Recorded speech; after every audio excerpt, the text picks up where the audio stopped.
హిందూ పురాణం ప్రకారం సప్త చిరంజీవులు ఉంటారు. వీరిలో ఒకరు అశ్వత్థామ. మహాభారతం ప్రకారం అశ్వత్థామ అంటే గుర్రానికి సంబంధించిన పవిత్ర స్వరం.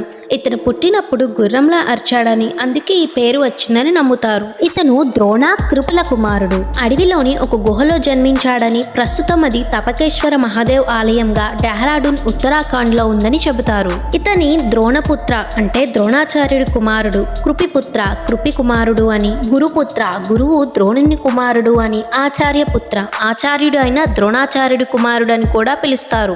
ఇతను పుట్టుకతోనే నుదుటిపైన ఒక రత్నంతో జన్మిస్తాడు. ఇది మానవుల కంటే తక్కువగా ఉన్న అన్ని జీవులపైన అతనికి శక్తినిస్తుంది. కురుక్షేత్ర యుద్ధంలోని కృష్ణుడు అశ్వత్థామకి అమరత్వంతో కూడిన శాపాన్ని ఇస్తాడు.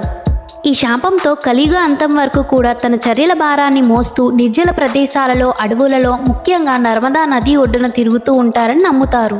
శాపానికి గల కారణాన్ని పార్ట్ 2లో అప్డేట్ చేస్తాను.